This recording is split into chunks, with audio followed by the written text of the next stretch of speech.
겠습니다. 자, 성경 봉독하겠습니다. 사사기 3장 7절에서 11절 말씀입니다.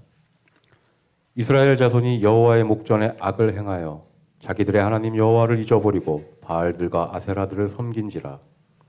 여호와께서 이스라엘에게 진노하사 그들을 메소보다미아 왕 구산 리사다임의 손에 파셨으므로 이스라엘 자손이 구산 리사다임을 8년 동안 섬겼더니 이스라엘 자손이 여호와께 부르짖음에 여호와께서 이스라엘 자손을 위하여 한 구원자를 세워 그들을 구원하게 하시니 그는 곧 갈렙의 아우 그나스의 아들 온니엘이라. 여호와의 영이 그에게 임하셨으므로 그가 이스라엘의 사사가 되어 나가서 싸울 때에 여호와께서 메소보다미아 왕 구산 리사다임을 그의 손에 넘겨주심에 온니엘의 손이 구산 리사다임을 이기니라. 그 땅이 평온한 지 40년에 그나스의 아들 온니엘이 죽었더라. 아멘. 아멘. 온도가 괜찮습니까? 네, 그렇게 시원하지는 않는데 잘 만듭니다. 자, 오늘 제목은 이것만큼은 잊어버리면 안 됩니다. 당연히 누구 잊어버리면 안 되는 줄 알겠죠? 인사합시다. 하나님 잊어버리지 맙시다. 같이 인사합시다. 네, 맙시다. 네. 우리 또 이렇게 두 분이 오셨는데 오늘 또 복음을 전합니다. 복음. 귀한 시간이니까 한번 잘 들어보셨으면 좋겠어요. 제가 우리 양 목사님의 그 강권적인 권유로 세미나를 잘 다니지 않는데 제가 세미나를 딱 다닌 경험은 안산 동산교회에서 하는 셀 세미나 우리 매형이 꼭 한번 가보라고 해서 간 적 있었고, 얼마 전에 이제 하나님 나라 성경관통 너무 좋아서 그건 제가 이제 강의를 듣다 보니까 너무 필요한 강의 같아서 들었던 적이 있었고, 이번에는 복음 신학, 복음 부흥 운동이라고 해서 실제적으로 지금 복음을 가지고 이 도시 문화 속에서 어떻게 복음을 잘 접목해서 복음으로 교회를 갱신할 수 있을지 훈련해주고 코칭해주는 시간입니다. 그러니까 이번에 마치는 게 아니라 앞으로 한 4번 정도 더 가게 되는데 4학기를 마치면 그 이후에도 계속 복음을 가지고 이 어려운 시기에 복음으로 교회를 세워나갈 수 있도록 훈련해주는 곳입니다. 근데 제가 조금 놀랐던 것은 목사님들이나 신학생들이 이제 팀 켈러 목사님을 통해서 복음을 깨달았다 이제 이야기를 듣고 오랫동안 목회를 하면서 복음을 잘 모를 수 있겠구나, 충분히 그럴 수 있다고 생각을 해요. 그래서 제가 오늘 이제 본문을 설교해야 되는데 이제 우상 숭배 문제도 나오고 또 복음이 무엇인지를 모르면 굳이 여호와를 알아야 할 필요성이나 여호와를 섬겨야 할 필요성을 못 느끼기 때문에 다시 한번 우리가 특별히 로마서나 에베소서가 특히 중요해요. 에베소들을 통해서 복음을 전했는데 간단하게 여러분들에게 머릿속에 다시 한번 정리해주고 그려주어서 왜 여호와를 잊어버리면 안 되는지를 오늘 본문을 통해서 좀 살펴보도록 하겠습니다. 자, 여러분, 복음은 좋은 소식입니다. 좋은 소식. 그래서 굿 뉴스라고 해요. 효준 형제. 내 정면에 앉아서 절대 자면 안 돼요. 지금 자진 않는데 내 앞에서 자면은 저를 혼란스럽게 만들어서 제가 설교를 못 합니다. 그러니까 여기에 앉는 사람은 눈을 감으면 안 돼요. 아니, 그냥 앉아요. 그 대신 정신 차리고 똑바로 들으면 얻어가는 게 있습니다. 네. 아멘까지 하시네. 자, 굿 뉴스, 좋은 소식이에요. 그러니까 좋은 소식이 이 땅에 많지만 정말 좋은 소식, 굿 뉴스, 성경에서는 복음이라고 이야기를 합니다. 자, 그런데 우리가 그동안 들었던 복음은 단선적이에요. 단선적. 여러분들도 많이 들어봤을 거예요.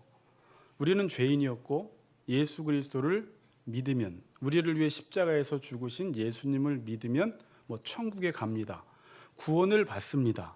이게 보통 복음으로 제시되고 있고, 이 복음을 받아들이고 난 다음에 많은 사람들이 신앙생활을 해요. 자, 그런데 이 복음 가지고는 예전부터 문제를 느낀 것인데 우리의 삶이 변화되지 않습니다. 예수 믿고 천국을 미래에는 가지만 오늘 현재 우리가 죽기 전까지 이 세상에서 어떻게 살아가야 할지에 대한 문제를 다루어 주지 않는다는 게 문제예요. 물론 이 복음도 필요해요. 복음을 오랫동안 전할 수 없는 곳에서 이렇게 복음을 전해서 영접을 시키고 또 하나님을 믿게 하는 일도 중요하지만 우리가 뭐 신앙생활을 한 달, 1년 할 것도 아니고 평생 하나님 나라 가기 전까지 신앙생활을 해야 되는데 이 얄팍한 복음 지식을 가지고는 이 땅에서 하나님의 백성으로 살아갈 수가 없다라는 거예요. 여러분 요즘 기독교 방송을 틀으면 옛날에 기도원에서 했던 찬양을 또 쫙 해주기도 하고 저는 너무 좋더라고요. 또 요즘 복음을 전해서 불교 신자도 거기서 영접 기도를 하고 막 이런 일들이 있더라고요. 이번 주에도 오가다가 들어봤더니 간단한 이렇게 복음을 전해줘요. 우리는 죄인이었습니다. 예수님이 우리의 구원자입니다. 예수님을 믿으면 영접하면 하나님의 자녀가 되고 천국에 가게 됩니다. 아멘. 그러면서 박수를 쳐줘요. 물론 좋지만 제가 지금 드리는 말씀은 지금 제가 세미나에 갔던 것처럼 그러한 얄팍한 복음 가지고는 이 땅에서 교회를 갱신시킬 수 없고 그리스도인으로 살아갈 수가 없다라는 거예요.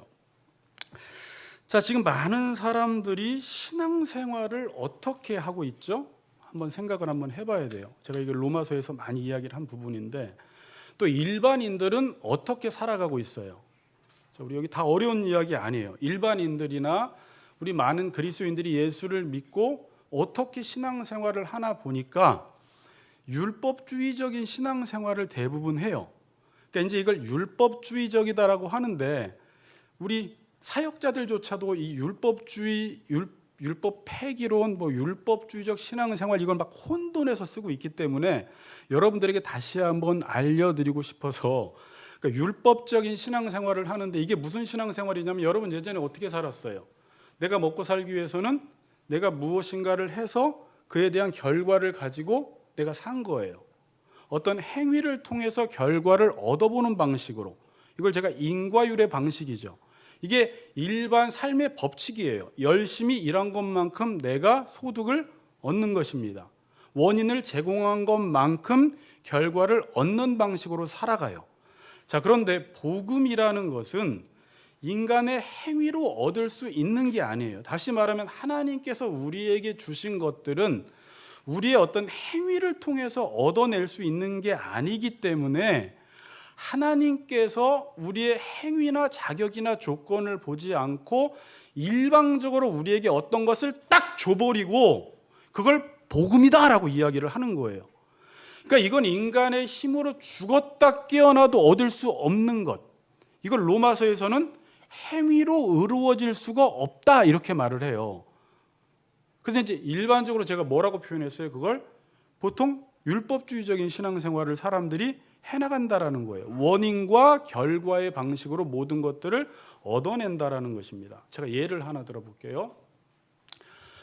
어떤 고와 거지가 하나 있습니다. 고와 거지가. 이제 고와 거지는 어떻게 살아갈까요? 고아예요. 거지예요. 그러니까 자기의 힘으로밖에 살 수가 없어요. 누군가 도와주질 않아요. 고아라는 말은 부모가 없다라는 말이에요.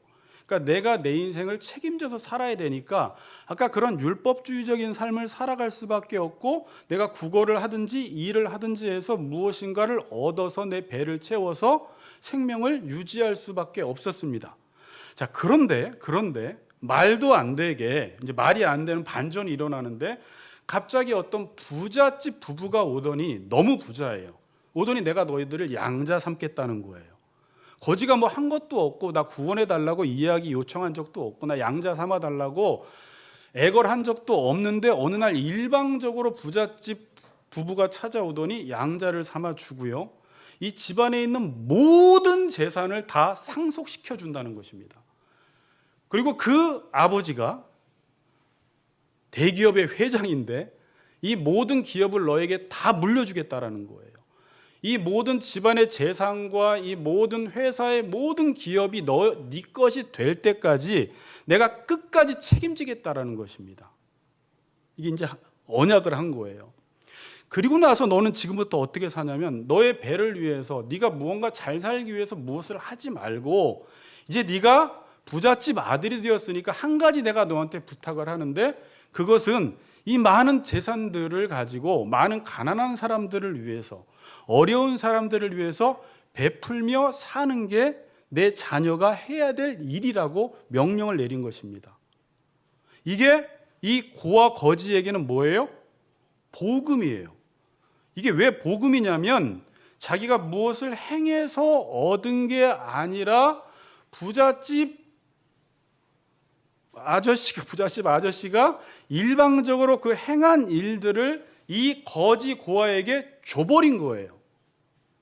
그러니까 무엇인가를 해서 얻어낸 게 아닙니다. 자, 제가 자꾸 이번 세미나 얘기 자꾸 하는데 사람들이 자꾸 복음을 겉면으로 알아들으니까 이렇게 하시면 구원받습니다. 저렇게 하면 잘 살 겁니다. 이렇게 하면 복을 받을 것입니다라고 자꾸 이야기를 하니까 성도들이 복음을 모르는 채 자꾸 율법주의적인 신앙생활로 가는 거예요. 복음은 뭐냐면 이미 하나님께서 이루어 놓으신 것을 선포하는 거예요. 하나님이 이미 우리를 위해서 어떤 일을 행하셨잖아요. 그것을 선포하면 여러분들이 그것을 나의 것으로 받아들이고 믿어버리는 것입니다. 그럼 아까 고와 거지가 뭘 믿어야 돼요? 자기는 지금 거지고 아무것도 없지만 지금 부잣집 부부가 나를 위해서 나를 양자 삼아주고 앞으로의 모든 재산과 회사의 기업들을 나에게 상속시켜 준다고 했으니까 그것을 믿고 그 부잣집 아들로서 가난한 사람들을 돌보며 많은 이웃들을 사랑하며 살아가야 되는 거예요. 그게 그가 해야 될 책임이에요. 전혀 나쁜 게 아니죠. 그렇죠.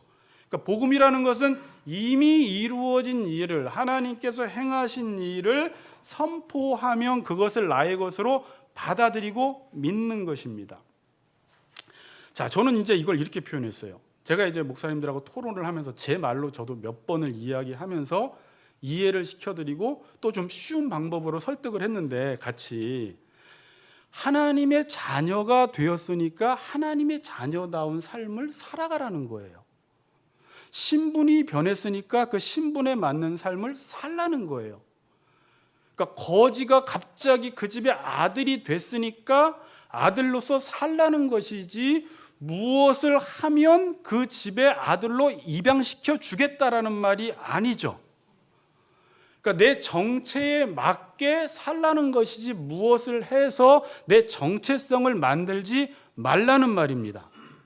그러니까 하나님의 자녀가 되었다라는 것을 칭이라고 이야기를 해요. 그리고 하나님의 자녀다운 삶을 성화라고 이야기해요. 그럼 우리가 성화의 삶, 율법을 지키는 삶은 왜 살아야 되냐면 그 율법을 지키면 하나님의 자녀가 되니까 율법을 지키는 게 아니라 칭의가 기초가 돼서 하나님의 자녀가 되었으니까 그것이 기초가 되어서 거룩한 삶을, 율법을 지키는 삶을 자연스럽게 살아나가는 것입니다. 그러니까 칭의와 성화, 하나님의 자녀가 되어서 그의 자녀답게 사는 것은 분리할 게 아니에요. 근데 제가 신학교에서부터 이걸 분리해서 자꾸 가르치다 보니까 의로워지는 게 따로, 거룩해지는 게 따로 이렇게 알고 있는데 당연히 하나님의 자녀가 됐으면 어떻게 살아야 돼요? 하나님의 자녀로 살아가는 게 특권이에요. 아까 거지가 부잣집 아들이 되었으니까 부잣집 아들로 어떻게 살아가래요? 나누어주며 베풀며. 왜? 우리 집 아버지가 다 준다는 거예요. 구워주면 너 하나님께 구워주는 것이기 때문에 하나님이 모든 걸 다 준다고 했는데 이 거지는 또 나가서 어떻게 살아가요? 또 구걸하면서 살아가는 거예요. 또 무엇인가를 행하려고 하는 거예요. 끊임없이 기독교인들은 이 양극단에 치우쳐 있다라는 걸 지금 아주 문제 삼고 있는 거예요. 이 복음 내용은 여기서 설명 안 하는데 이 율법주의와 율법 폐기론에 대해서 엄청난 설명을 해요. 그러니까 예전에 여러분들이 로마서 설교할 때 목사님은 하라는 거야? 하지 말라는 거야? 맨날 그것 때문에 여러분들 헷갈렸잖아요. 율법을 지키라는 거야? 지키지 말라는 거야? 율법을 지키라는 거예요? 지키지 말라는 거예요? 율법을 행해서 내가 하나님의 자녀가 되는 차원에서는 행위로는 안 된다. 부정적으로 사용하고 있고 갈라디아서에서 하나님의 자녀가 됐으면 하나님의 자녀다운 삶을 사는 차원에서 율법을 지켜나가는 거예요. 이걸 갈라디아서에서는 자유라고 하는 거예요. 너희가 자유로 부르심을 입을 받았으면 다시 육체로 돌아가지 말고 사랑으로 종노릇을 해라. 이렇게 지금 표현을 하는 거예요.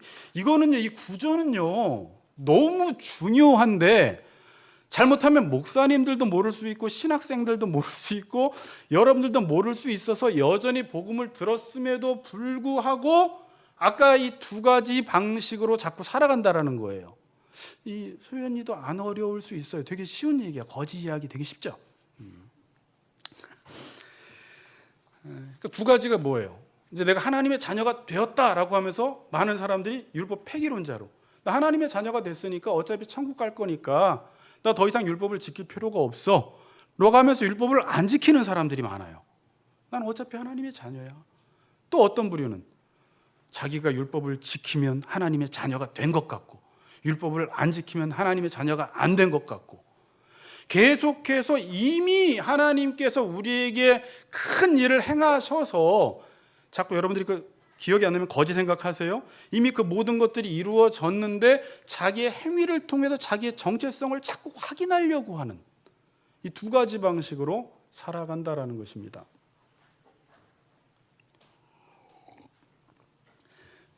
여러분, 원래 인간은, 자 드세요. 인간은 원래 처음 지어졌을 때부터 하나님을 의존하는 의존적 존재로 지어졌어요. 저는 우상숭배 문제를 다루기 전에 이 부분을 알면 우상숭배가 무엇인지가 쫙 풀려나가거든요. 처음 하나님이 인간을 지으셨을 때부터 의존해야지만이 살 수 있는 존재가 됐어요. 타락하기 이전에는 의존하지 않아도 살 수 있다가 타락한 이후에는 하나님을 의존해야지만이 사는 것이 아니라, 인간은 처음 지을 때부터 하나님을 의존해서 하나님으로부터 공급받음으로 나의 결핍과 필요가 채워져서 살아갈 수 있도록 하나님이 우리를 지으셨어요. 처음부터. 이제 소연이가 7개월이네요. 이제 얼마 안 있으면 자녀를 딱 낳으면 자녀는 절대적으로 부모에게 의존을 해야지 살아갈 수가 있어요. 모든 것들을 다 해줘야 돼요. 쭈쭈도 먹여야 되고, 똥기저귀도 갈아줘야 되고, 뭐 치카도 시켜야 되고, 모든 것들을 다 해야 돼요. 우리도 처음 지음받았을 때 그렇게 하나님을 의존해야지만이 살 수 있어요. 이걸 예수님은 어떻게 표현을 했냐면, 나는 포도나무요, 너희는 가지니 저가 내 안에 내가 저 안에 있어야지 너희들은 열매를 맺는다라는 거예요. 그러니까 인간은 이렇게 살아있다고 살아있는 것이 아니라 하나님께 의존을 해야지만이 인간으로서 맺을 수 있는 열매를 맺어요. 그게 뭐라고 했어요? 사랑이라는 열매를 맺어요. 인간은 하나님께 의존하지 않으면 다른 것들은 다 잘하는데 뭘 못하냐면 사랑이라는 걸 못해요. 철저하게 하나님께 의존되어 있습니다. 지금 여러분들이 상식적으로 생각해 보세요. 하나님이 만일 지금 이 세상을 창조하셨어요? 지구를 만드셨어요? 우리 김성태 집사님이 지구에 대해서 그때 자세히 우리 집사님하고 설명해 주실 때, 지구는 23.5도에서 조금만 기울어져도 우리는 살아갈 수가 없고, 중력이, 모든 것들이 하나님이 철저하게 우리 인간이 살아갈 수 있도록 이 환경을 만드신 거예요. 지금도 하나님이 햇빛을 주지 않고 공기를 주지 않으면, 지금도 우리 몸의 오장육부를 하나님께서 지켜주지 아니하시면 우리는 1초도 하루도 살아갈 수 없는 존재예요. 절대적으로 하나님께 의존되어 있습니다. 여러분이 살아봐서 알겠지만, 신혼 때는, 오늘 신혼 와서 할 얘기가 많네. 자, 신혼은 처음에는 막 사랑할 수 있을 것 같은데 사랑할 힘이 우리 안에 없다라는 걸 나중에 알게 돼요. 사랑할 힘도 누가 주세요? 하나님이 주세요. 관계를 맺을 힘도 누가 주세요? 하나님이 주세요. 용서할 수 있는 힘도 하나님이 주세요. 근데 인간은 관계를 맺는 힘, 사랑하는 것, 용서하는 것, 이 모든 것들은 하나님을 의존하지 아니하면 행할 수가 없습니다. 전적으로 하나님께 의존되어 있어요. 그럼 죄가 뭐예요? 그냥 하나님을 의존하지 못하게 하는 게 죄예요. 그러니까 선악과 사건을 어렵게 생각하지 말고, 자, 들어보세요. 선악과 사건 있죠? 선악과. 너 내 말을 들으면 살고 내 말을 듣지 않으면 죽는다라는 말이 뭐냐면, 너 나 의존하면 살고 너 나 의존하지 않으면 죽는다라는 말이에요. 근데 사탄이 나타나서 무슨 이야기를 해요? 야, 너 하나님께 의존하지 말고 네가 자기결정권을 가지고 독립적으로 살아. 뭘 쪼잔하게 하나님을 의존하면서 사니? 주체성을 가지고, 주인의식을 가지고 네가 스스로 살아가.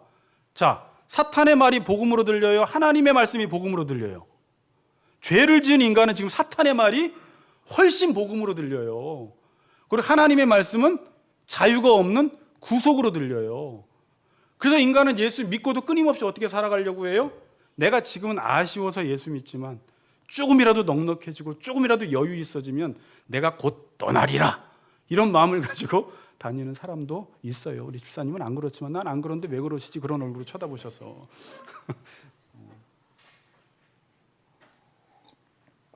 죄는 하나님을 의존하지 못하게 하는 거예요. 자, 그러면 인간이 하나님을 의존하지 않으면 독자적으로 독립적으로 잘 살아갈까요? 자, 인간은 처음 창조될 때부터 의존적 존재로 지음받았기 때문에, 이게 피조물이라는 뜻이기 때문에 그 하나님의 자리에 반드시 그 어떤 것을 올려놓게 되어 있어요. 그렇지 않은 사람은 아무도 없습니다. 왜요? 의존적 존재이기 때문에 스스로는 살 수가 없어요. 그래서 이번에 우상숭배를 어떻게 정의하냐면, 하나님만이 우리에게 주실 수 있는 것을 다른 데서 얻으려고 하는 것, 하나님만이 우리에게 주실 수 있는 게 있는데 그것을 다른 대상에게서 얻으려고 하는 것, 이게 우상숭배라는 거예요. 한번 따라해 보세요. 하나님만이 우리에게 주실 수 있는 것을 다른 대상에게 얻으려고 하는 것, 그게 우상숭배라는 거예요. 이 모든 것들은 하나님만이 우리에게 줄 수 있는데 그 하나님의 자리에 뭘 하나 올려놓는 거예요. 하나님을 의존하면요, 모든 게 다 와요. 뭐 사람들은 돈만 바라지만 돈만 중요한 것이 아니라 하나님의 사랑, 우린 늘 사랑이 결핍돼 있잖아요. 하나님이 주시는 만족, 우리는 늘 만족을 위해서 늘 찾아다니잖아요. 하나님이 주시는 희락과 기쁨, 하나님 나라는 먹고 마시는 것이 아니라 희락과 기쁨이에요. 이걸 하나님이 다 주세요. 그분을 바라보고 그분을 의존하고 그분을 섬기고 그분의 말씀을 따라 살아갈 때 우리 영혼이 이 사랑과 기쁨과 만족으로 충만해져요. 그런데 하나님을 떠난 인간은 내가 독자적으로 살아보겠다고 하지만 결국은 무엇인가를 하나님의 자리에 올려놓고 섬기는 거예요. 그게 뭔지 이제 한번 성경보 시간에 나눠볼 거예요. 마지막 때가 되면 이게 돈으로 집결이 돼버려요.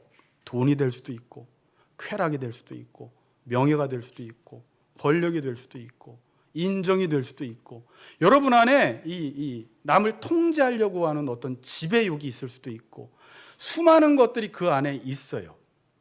자, 근데 이 자체는 나쁜 게 아닙니다. 이게 하나님의 자리에 가면 저번에 말씀드린 대로 그게 악이 돼버리는 거예요. 하나님은 이 세상에 있는 모든 것들을 다 선하게 지으셨어요. 그래서 어거스틴은 사랑은 순서가 바뀐 것이다, 이렇게 말을 해요. 하나님 다음 뭐 부모, 뭐 자식, 그다음에 뭐 돈, 그다음에 뭐 명예, 뭐 이렇게 쾌락, 이렇게 오면 돼요. 그 모든 게 질서가 잡혀서 하나님을 목적으로 해서 모든 것들을 사용하게 되는데, 이걸 또 어거스틴은 향유하는 사랑, 그러니까 하나님은 즐기는 사랑, 나머지는 사용하는 사랑이라고 이야기했는데, 이거를 하나님의 자리에 올려놔 버리면 그게 목적이 되어서 하나님을 사용해서 내가 원하는 목적을 이루려고 해버리는 거예요. 그러니까 지금 여러분들은 끊임없이 하나님으로부터 만족을 누리지 못하면, 기쁨을 누리지 못하면, 사랑을 받지 못하면 끊임없이 돈을 통해서 그 만족을 얻어보려고 하고, 인정, 특별히 남자들은, 집사님도 그렇고 뭐 저도 그렇고 다 그럴 거예요. 인정을 통해서 그걸 얻어보려고 하고, 목회가 잘 되고 있는데 인정해 주지 않으면 힘이 나는 거예요. 그러니까 목사님 설교 좋았습니다. 뭐 했습니다. 목사님 따봉입니다. 아니, 전 지금 그런 소리 듣고 싶지는 않은데 옛날에 그랬어요. 그거 한마디가 그렇게 좋았어요. 그리고 특별히 남자는 와이프로부터 인정을 받아야지 은매 기가사로 하는 거잖아요. 그렇잖아요. 이제 인정을 해줘야 되죠.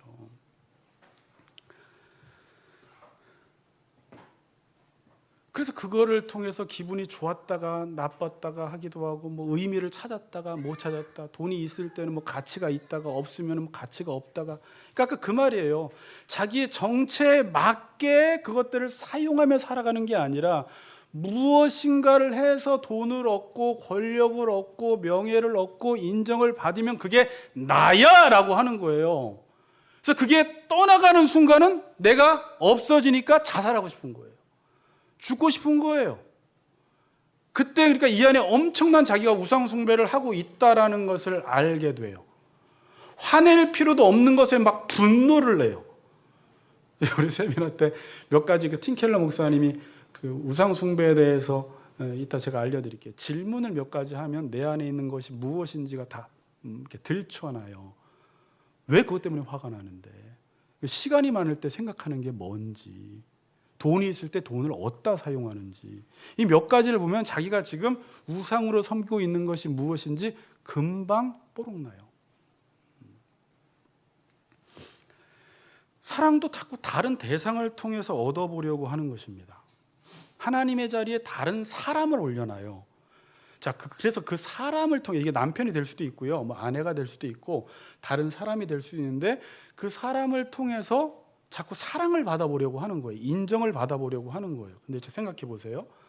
이 사람은요, 하나님이 아니고 신이 아니라 피조물이에요. 그럼 이 사람도 결핍이 있어요. 그렇죠. 그러니까 이 사람도 하나님으로부터 그 결핍을 체험받아야 되는데, 내가 그 사람을 하나님의 자리에 올려놓고 그 사람으로부터 하나님만이 나에게 줄 수 있는 사랑을 이 사람한테 다 받아보려고 하니까 그게 충족이 돼요, 안 돼요? 절대 안 돼요. 그래서 사람은 오래 만나면 내가 사랑해야 될 대상이지, 그 사람으로부터 어떤 것들을 기대했다가는 그냥 여지없이 안 되는구나라는 것만 깨달아요. 왜? 나도 결핍된 존재예요. 그 사람도 결핍된 존재이기 때문에 내가 원하는 그 사랑과 만족과 기쁨을 하나님 이외에는 나에게 절대로 줄 수가 없다는 것입니다. 자, 그러면 어떻게 해요? 그 사람이 나한테 자꾸 사랑을 안 해주고 인정을 안 해주면 억압을 하기 시작하는 거예요. 짜내기 시작하는 거예요. 여보, 남편, 왜 그것밖에 못 해줘? 자녀에게도 욕심으로 행하지 않는다고 하면서 너 왜 그것밖에 못해? 말은 자녀를 위한다고 하지만, 나는 정당한 걸 요구한다고 하지만 그 안에는 뭐가 있어요? 내가 그것을 우상으로 섬기고 있기 때문에 그것으로부터 무엇인가를 얻어내려는 욕구가 있는 거예요. 이 욕구가 있다 보니까 계속해서 그것을 요구하는 거예요. 요구하는데도 안 주니까 짜내는 거예요. 억압하는 거예요. 목회하다가 제가 이런 것들을 발견을 했어요. 자녀를 키우다가 발견을 했어요. 사람을 만나다가 발견을 해요. 그때마다 여러분들이 그 사람한테 무엇을 구하는지, 내가 혹시 우상 숭배를 하지 않는지를 한번 생각해 봐야 돼요.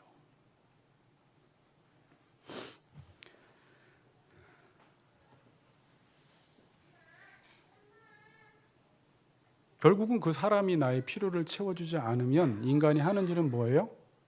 대상을 바꾸어 버리는 일을 해버려요. 계속 대상을 바꿔요. 그래서 이혼율도 높아져요. 이 남자가 이 여자가 못 채워주면 저 남자는 채워주겠지. 근데 역시나 같아요. 피조물이기 때문에. 또 다른 사람 만나면 채워주겠지, 또 채워지지 않아요. 그래서 예수님은 인생을 가리켜 너희들은 나 만나기 전까지 그냥 목말라. 목마른 자들아 다 내게로 오라 그래요. 수가성 사마리아 여인이 남편 4번 바꾸고, 지금 있는 남편마저도 자기 남편이 아닌데 10번을 바꿨을지 20번을 바꿨을지, 아무리 바꿔도 우리의 그 욕구는 하나님 이외에는 채울 수가 없는 것이 인간이라는 거예요. 그렇기 때문에 끊임없이 우상 숭배를 하는 거예요. 예수를 믿어도 하나님을 1순위에 놓지 않으면 계속해서 우상 숭배를 하는 거예요. 그리고 자기도 모르게 하나님을 이용을 해요. 수단화시켜요. 그러니까 어거스틴이 사랑은 순서가 바뀐 게 죄다라고 이야기를 한 거예요. 그런데 부부가요, 자, 희한한 게 있어요. 서로가 서로를 사랑하면 콩닥콩닥 잘 살 것 같은데 나중에 한계가 드러나서 서로 갈등이 일어나요. 서로가 서로에게 기대하는 게 자기들은 정당하다고 하지만 각자 자기중심적인 삶을 살아가기 때문에 싸움이 계속 일어나게 돼 있어요. 그런데 남편도 하나님을 잘 섬기고 아내도 하나님을 잘 섬기면 하나님으로부터 모든 필요와 결핍들이 충족되기 때문에 두 사람이 서로 사랑할 때 엄청난 사랑을 할 수가 있어요.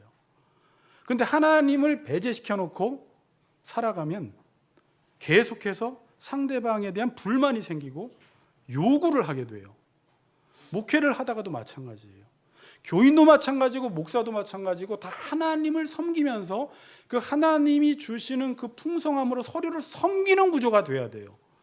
그런데 그걸 저 사람으로부터 내가 뭔가 받아내려고 한다거나 저 사람은 나한테 저걸 왜 안 해주지?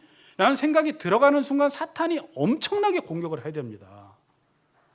그래서 서로 간에 싸우기 시작하고 불만족이 있게 되고 요구하게 되고 요구가 채워지지 않으니까 그래서 이제 관계가 멀어지는 거예요. 그럴 때는 특징이 뭡니까? 목사나 성도나 뭘 안 하고 있다. 하나님을 지금 온전히 바라보고 있지 않는 상태. 이게 사탄이 너무 좋아하는 상황이라는 거예요. 그러니까 그럴 때는 그 관계를 해결하려고 하기보다 둘 다 어디에 집중을 해야 돼요? 하나님께 집중을 해야 되는 거예요. 그러면 넉넉한 마음이 생겨요. 여러분, 아까 하나님의 자녀들은 제가 그냥 거지고하는 여러분들이 알아듣기 쉽도록 다른 사람에게 사랑하며 가난한 사람들에게 나누어 주라고 이야기했고 부자 청년에게도 그렇게 이야기했지만 성경에서는 그냥 그 정도 돈 나누어 주는 삶으로 하나님의 자녀됨의 정체성을 드러내라고 하지 않고요. 그걸 갈라디아서 6장 2절에서 제가 결혼 주례 때 한 이야기지만 저는 이것처럼 중요한 말이 없다고 봤거든요. 약한 사람을 보면 저 사람은 나의 요구를 채워줄 수 없겠구나, 만나지 말아야 되는 게 아니라 교회 안에 모든 사람이 약해요. 부부가 만나도 서로 약해요. 그럼 그때 믿지 않는 남편이 될 수도 있고 아내가 될 수도 있고 교회 안에도 연약한 사람이 있을 수 있어요. 그때 우리가 행해야 될 자세는 뭐예요? 서로 짐을 지라. 그리하여 그리스도의 율법, 하나님을 사랑, 그리스도의 율법을 성취하는, 그러니까 율법의 성취는 하나님의 자녀가 되어서 율법을 지킨다라는 말은 단순히 교회 더 나오고 말씀을 율법주의자처럼 지켜나가는 게 아니라 그 사람의 연약함이 있을 때 그 사람의 연약함을 내가 담당해 주는 방식으로 교회를 세워나가고 가정을 세워나가라는 거예요. 그러면 베드로후서에 나온 것처럼 믿지 않는 아내가 남편이 그러한 남편과 십자가 지는 아내를 통해서 하나님께로 돌아온다라는 거예요. 이게 교회 안에서도 똑같이 적용이 되는 거예요. 근데 하나님을 소망하고 하나님을 바라보고 하나님만이 나에게 주셔야 할 것을 사람에게 기대하는 순간 반드시 실망하게 되어 있습니다. 그리고 실망할 수밖에 없습니다. 그 사람도 피조물, 나도 피조물, 당신도 피조물, 나도 피조물이에요.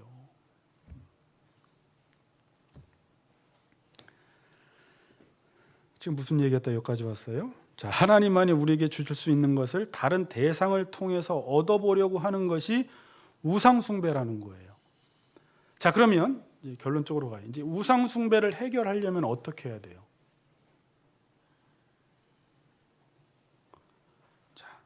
지난주에 살펴본 대로 하나님은 늘 우리에게 돌이키십니다. 그럼 이스라엘 백성들이 하나님께로 돌이켜서, 자, 오늘 표현대로 하면 다시 내가 우상 삼은 것들을, 내가 주인 삼은 것을 내려놓고 하나님을 그 자리에 앉혀야 돼요. 이게 근본적인 메타노이아, 구약 성경에서 슈브라고 하는 회개예요. 그런데 많은 사람들이 여전히 내가 붙들고 있는 우상을 놓은 상태에서 어떻게 하면 돌아갈 수가 있지? 교회를 더 나가라는 것인가? 성경을 더 읽으라는 것인가? 직분을 맡으라는 것인가? 이런 방식으로 해결을 하려고 하는데 그렇게 해서는 해결이 절대 안 돼요. 하나님과 내가 섬기고 있는 우상이 자리 바꿈이 일어나기 전까지는 절대 신앙생활의 회복은 일어나지 않는다라는 것을 가르쳐 주는 게 사사기예요. 사사기가 이 자리 바꿈을 하지 않아요. 여전히 자기가 붙들고 있는 그 우상, 돈, 자녀, 명예를 절대 내려놓지 않은 상태 속에서 하나님께 회복을 구하지만 회복이 절대 일어나지 않아요. 근본적인 회개를 하라는 거예요. 그건 우리의 의지가 아니죠. 아까 하나님이 우리에게 행하신 일이 있죠. 부자 부부가 거지 고아에게 아까 행했던 일이 있죠. 그것을 믿음으로 받아들이고 그 믿음으로 살아가는 거예요. 근데 우리도 모르는 사이에 우상이 덕지덕지 붙어 있으면서 목사, 장로, 권사, 집사가 되고 교회는 다녔는데 여전히 우상을 섬기고 있으니까 하나님은 왜 이 우상을 안 들어주지? 아무리 기도해도 내가 원하는 걸 안 들어주네. 문제는 어디 있었어요? 내가 자리 바꿈을 하지 않은 거예요. 그런데 사람들은 이 자리 바꿈은 할 생각을 하지 않고 어떤 방식으로 해결하냐면 나의 인생의 문제는 우상을 더 충분히 섬기지 못한 결과라고 보는 거예요. 자, 보세요. 무슨 말인지 아시겠어요? 내가 지금 불행한 이유는 돈을 더 벌지 못해서 그렇다라는 거예요. 명예가 이것보다 훨씬 더 올라가면 행복해질 거라는 거예요. 사람들의 인정을 더 받으면 행복할 거라는 거예요. 우리 자녀가 지금 나보다 내가 원하는 것보다 훨씬 더 좋은 수준에 올라가면 훨씬 더 행복해질 거라고 생각을 하는 거예요. 그래서 어떻게 하냐면 하나님께로 돌아가진 않고 더 우상 숭배를 하는 것입니다. 따라합니다. 더 우상 숭배를 한다. 자, 그게 사사기예요. 지금 사사기. 그러니까 지금 방법을 모르는 거예요. 왜 모르죠? 여호와를 모르기 때문에 그래요. 저는 이런 차원에서 성도나 전도사나 목사들이 복음을 모를 수 있겠구나. 복음을 알아도 파편적으로 아는 거예요. 하나님은 누구? 구원은 이렇게 받아. 예수 그리스도는 이런 분. 교회는 이래야 돼. 성령은 이래야 되는데 그걸 아까 고와 거지에게 발생된 그 전체적인 사건으로 통전적으로 이해를 못하는 거예요. 자, 무슨 말인지 아시겠어요? 더 우상 숭배를 하는 방식으로 이 문제를 해결해 보려고 합니다. 그래서 아까 말대로 대상을 계속 바꾸는 게 지금 인간들이 하는 것 아닙니까? 사람도 바꿔보고 뭣도 바꿔보고 무엇도 바꿔보고 모든 걸 새로운 것으로, 쌈박한 것으로, 더 자극적인 것으로 계속 바꾸다가 이제 마약까지 가는 거고, 그거 하다가도 안 되면 바꿀 게 없는 거예요. 근데 내 영혼의 갈증과 결핍은 채워지지가 않는 거예요. 아무리 바꿔도, 아무리 자극적인 것을 해도, 아무리 여행을 많이 다녀도, 아무리 쾌락적인 것을 많이 해도, 아무리 술을 더 좋은 술, 무슨 술, 새로운 술, 참 좋은 술, 해서 아무리 먹어봐도 그 술은 술이야, 그냥. 근데 술 이름 바꾸면 뭔가 좋아질 줄 알고 여자가 아이유가 이렇게 한번 나와서 하면 그게 이제 뭔가 마치 저 술이 나를 만족시켜 줄 것처럼 착각을 해서 사람들은 계속 바꾸고, 라면도 이마트에 가면은 막 수백 개씩 있잖아요. 새로운 게 없잖아요. 그냥 진라면 먹고 신라면 먹어야죠. 아무래도 안 돼요. 그래서 말세가 되면요, 사람들이 고통을 받는데 하나님보다 쾌락사랑하기를 더하며 이렇게 나와요. 그러니까 자리를 바꿀 생각은 안 하고, 내가 지금 인생이 이렇게 불행한 이유는 더 우상 숭배를 하지 않아서 그런 거야. 돈이 좀만 더 있고 우리 집이 조금만 더 크면, 33평에서 38평으로만 가면, 차가 지금보다 조금만 더 크면, 옷이 조금만 더 잘 입으면, 내가 애인 하나 더 잘 새기면 좋아질 텐데 그 마음이 차지를 않는다는 거예요. 평생을 그렇게 헛된 것을 추구하다가 죽어버리는 것입니다. 이 모습이 지금 이스라엘 백성들의 모습이요, 우리들의 모습이에요. 그리고 오늘 본문 보세요. 이제 본문 들어가니까 시작이 아니라 끝났습니다. 3장 7절만 보고 마치려고 해요. 다음 주 0이 임하고 9산 244이면 다 다음 주구나. 다다음 주에 설교하고 7절만 읽읍시다. 시작. 이스라엘 자손이 여호와의 목전에 악을 행하여 자기들의 하나님 여호와를 잊어버리고 바알들과 아세라를 섬긴지라. 자, 이 자리 바꿈이 일어나지 않는데, 더 하나님을 지금 의존해야지만 이 문제가 해결될 수 있는데, 오늘 본문에서는 왜 이 문제가 해결이 안 된다고 지금 나와 있냐면, 자, 지금 사사기서는 공식을 알려줬어요. 악이라는 것이 뭐였어요? 악이라는 것을 2장 11절에 정의해 줬습니다. 자, 2장 11절이 뭐였어요? 그러니까 앞으로 악을 행했다, 계속 악을 행했다가 계속 나옵니다. 사사가 바뀔 때마다. 그때 악이 뭐예요? 2장 11절. 이스라엘 자손이 여호와의 목전에 악을 행하여 바알들을 섬기며 13절 그들이 여호와를 버리고 바알과 아스타롯을 섬겼으므로. 그러니까 아까 구조로 설명하면 하나님을 제일 위에 놓고 나머지를 다 밑에다 놔야 되는데 자기가 우상을 하나님의 자리에 얹혀놓은 걸 가리켜 여기서는 악이다, 하나님을 버렸다라고 이야기를 하는 거예요. 그리고 바알과 아스타롯을 섬기는 거예요. 이게 이제 고백하는 신과 실제 하는 신이 다르는 거예요. 입술로는 하나님을 고백하지만 실제로는 돈을 섬기는 거예요. 그러니까 자기 자신도 그걸 모르고 지금 이스라엘 백성들도 자기들은 여호와를 섬기고 있다고 생각을 하고 있으며, 지금 여러분들도 이상한 우상들을 섬기면서 교회 나와 있으니까 자기는 하나님을 섬겼다고 생각을 하는데 여전히 우상을 섬기고 있고 하나님을 그 우상을 이루기 위한 도구로 쓰고 있다라는 사실을 어느 순간 깨닫게 됩니다. 본문에서는요, 자, 오늘 드리고 싶은 말씀은 버리면 섬깁니다. 이게 동시에 일어나요. 하나님을 버리는 순간 우상을 섬겨요. 그러니까 인간은 독자적인 삶이 없다라는 것을 지금 이야기하죠.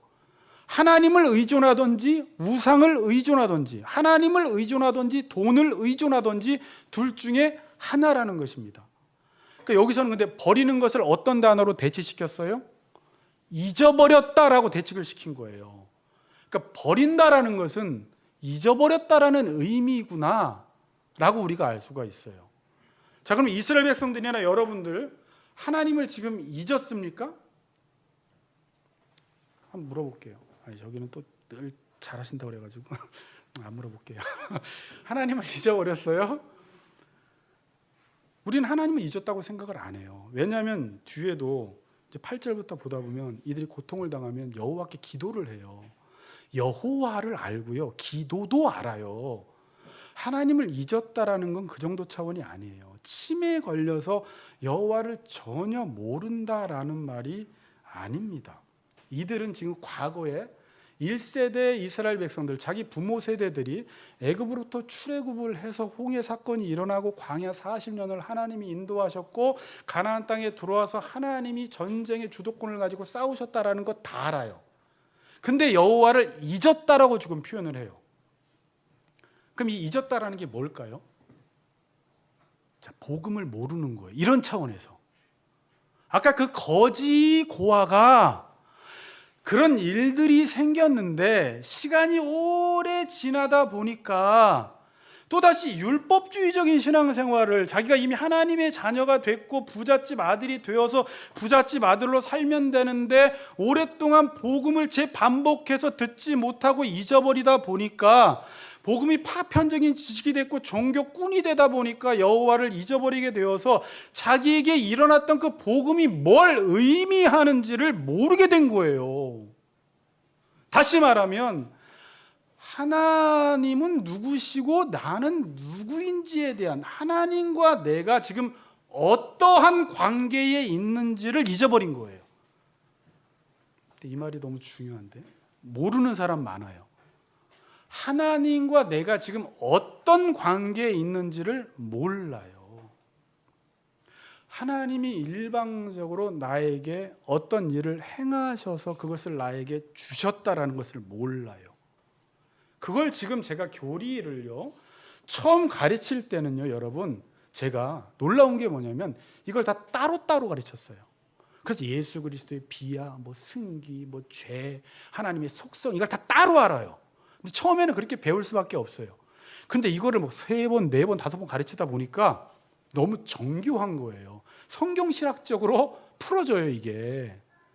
하나님이 누구신지, 하나님의 속성을 가르쳐주고, 인간이 바로 이제 다음 주부터, 오늘은 이거 나눌 거예요. 다음 주부터 인간이 죄를 짓게 돼요. 하나님을 의존하지 않아요. 죄를 짓게 되니까 다시 하나님을 의존해서 살아갈 수 있도록 우리를 구원하기 위해서 예수 그리스도를 이 땅에 보내주세요. 그분이 구원자가 되세요. 그리고 예수 그리스도께서 부활하신 이후에 하나님께서 이 모든 성수의 휴장이 갈라져서 우리에게 성령을 보내주세요. 그리고 교회를 세우세요. 교회라는 것이 뭐냐면 우리가 여호와를 몰라서 여호와의 말씀에 순종할 수 없었는데 예수 그리스도를 교회 머리로 세워주시고 우리를 그의 지체로 세워주심으로 이것을 하나로 연합시켜버리는 거예요. 하나님을 알 수밖에 없는 구조를 교회에게 허락하신 거예요. 그래서 그의 아들로 살아갈 수 있도록 예수께서 십자가를 지신 것처럼 너희도 내가 너희를 사랑한 것 같이 너희도 서로 사랑하며 살라는 지상 명령과 계명을 우리에게 주셔서 사도행전이 펼쳐지기 시작하는 거예요. 그럼 이 복음에 근거해서 이 땅에서 교회를 세우고 그럼 복음적 삶을 살아가고 복음적 목회를 해야 되는데 여전히 복음을 오랜 시간 동안 사역에 정신없어서 사역하니라고 잊어버려가지고 사역을 할 때는 성공주의, 사람들에게 인정받기 위해서 큰 교회, 돈, 명예 이런 것들을 쫓아가며 사역을 하고 있는 수많은 사역자들이 다시 복음이 무엇인지 들으러 오고 복음을 어떤 누구 팀켈러 목사님을 통해서 알게 됐다라는 건 참 비참한 거 아닙니까? 복음을 모르고 신앙생활을 한 것 아닙니까? 여러분, 사도 바울은 에베소서에서 정확하게 설명을 하잖아요. 이 부분 너무 중요하잖아요. 1장 3절에서 5절 찬송하리로다. 이 복음을 깨닫고 찬양이 터져 나왔잖아요. 하나님 곧 우리 주 예수 그리스도의 아버지께서 그리스도 안에서 하늘에 속한 모든 신령한 복을 우리에게 주시되 창세전에 그리스도 안에서 우리를 택하사 우리로 그 사랑 안에서 거룩하고 흠이 없게 하시려고 그 기쁘신 뜻대로 우리를 예정하사 예수 그리스도로 말미암아 자기의 아들들이 되게 하셨다라는 게 이게 놀라운 복음이거든요. 이걸 가지고 제가 설교 4-5편 했잖아요. 이거 신령한 복이 뭐고 예정이 뭐고 기쁘신 뜻이 뭐고 하나님의 자녀가 되고 것이 뭐고 하나님의 자녀가 되어서 여러분들을 어떻게 만드시려고 거룩하고 흠이 없게 하시려고 우리를 부르셨다라는 거였죠. 물론 저도 다시 한번 복음을 더 정리해야 되겠구나라는 자극을 받는 시간들이었어요. 그러나 우리가 이미 다 다뤘던 것들이었죠. 자, 그러면 여러분 지금 이 우상 숭배하는 세상 속에서 여러분들이 하나님을 섬긴다라는 것은 지금은 더 힘들어졌어요. 사사기 시대처럼. 왜냐하면 우상 숭배가 그냥 하나의 문화가 되어버렸어요. 구조적으로 악으로 자리를 잡아버렸어요. 그리고 교회 1000명이면 999명이 다 우상 숭배를 해요. 뭐 한 명이 누군지 모르겠지만. 그러니까 우상 숭배를 안 하는 게 이상한 거고 우상을 숭배할 땐 그렇게 기쁜데 하나님께 예배하는 건 너무 힘들어요. 우상 숭배하는 게 훨씬 더 자유로워요. 하나님을 예배하는 게 구속 같아요. 이런 시대에 우리가 지금 살아가고 있는 거예요. 그런데 여러분, 오늘 제가 딱 한마디 마지막, 여호와를 잊어버리면 우리의 삶의 모든 기반과 근거가 다 무너집니다. 왜냐하면 아까 고와 거지는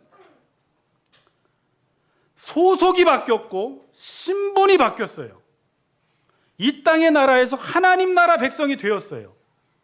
그럼 이 거지는 항상 무엇을 명심해야 되냐면 나는 부잣집 아들이고 부잣집 아들로서 가난한 사람들에게 나누어주는 삶을 살아야 한다라는 것을 늘 명심하며 살아야 하듯이 우리가 아직 하나님 나라는 가지 않았지만 골로새서에서 나온 것처럼 우리가 그리스도와 함께 다시 살리심을 받았으면 땅의 것을 생각하지 말고 위의 것을 생각하며 내가 이제 하나님의 자녀와 백성이 되었고 소속이 바뀌었다라는 이 생각을 끊임없이 하면서 믿음으로 살아야 한다라는 거예요. 믿음으로 산다는 게 무엇인지 알겠죠? 나에게 일어났던 그 일을 근거 삼아서 행동을 하라는 것입니다. 이게 히브리서 11장에 나온 에녹, 노아, 아벨, 아브라함, 삼손, 라합 이 모든 믿음의 선진들이 그렇게 살았다라는 거예요. 이 땅에 살면서 많은 고난을 당하고 톱으로 배임을 당하고 많은 어려움을 당하고 환난을 당했지만 그럼에도 불구하고 자기의 정체성을 하나님께서 이미 나에게 이루어 놓으신 그것을 근거로 해서 모든 것들을 생각하고 행동하고 살았다. 이들은 믿음으로 살았다. 믿음이 없이는 하나님을 기쁘시게 못하나니 하나님께 나가는 자는 반드시 하나님이 계신 것과 자기를 찾는 자들에게 상 주시는 이심을 믿어야 한다는 것입니다. 여러분이 거지의 삶 속에 어려운 일이 많이 나타날 수 있어요. 왜냐하면 그 상속자가 되기 위해서는 엄청난 징계를 하고 하나님이 훈련을 시켜요. 고난을 당할 수 있어요. 그럼 그럴 때마다 아까 거지고아가 생각할 건 뭐예요? 그럼에도 불구하고 나는 하나님 부잣집 자녀야. 나는 구원받았어. 나의 살아갈 삶은 사랑하며 사는 삶이야 라고 하면서 믿음의 근거 위에서 살아가는 거예요. 지금도 여러분 하나님의 자녀이지만 어려움 당할 수 있어요. 우리가 잘못 살아서 어려움 당할 수 있고요. 하나님이 여러분들을 더 거룩하고 흠이 없는 하나님의 자녀로 만들기 위해서 훈련시키는 차원에서 많은 어려움과 고난과 환난과 질병을 당할 수 있지만 변하지 않는 한 가지 사실이 뭡니까? 변하지 않는 한 가지 사실. 하나님이 우리에게 행하신 그 일은 변하질 않아요. 나는 하나님의 자녀요. 하나님은 우리 아버지시요. 그분은 우리를 양육하시는 분이시요. 그분은 지금도 우리를 선하게 인도하시는 분이시요. 마침내는 우리에게 복을 주시겠다고 말씀하신 분이 하나님이기 때문에 지금 삶의 상황이 어떠하든지 그 하나님 잊어버리지 마시고, 오늘 여러분 이거 설교 듣고 앞으로 사사기를 다루기 전에 지식적으로 알지 마시고 저와 여러분들이 내가 가지고 있는 우상들을 버리지 않으면 아무리 설교 말씀 많이 들어도 이 설교 말씀이 내 것이 되지 않습니다. 지금부터 그 우상 파헤치기 작업을 해야 돼요. 우리도 지금 청년들이 하고 있는 내가 맞는 신이라든지 더 구체적으로 내가 지금 섬기고 있는 게 무엇인지를 알고 더 하나님을 온전히 섬기는, 하나님을 기쁘시게 해드리는 우리 같이 걷는 교회 성도님들 되시기를 주의 이름으로 축복합니다. 찬양합시다.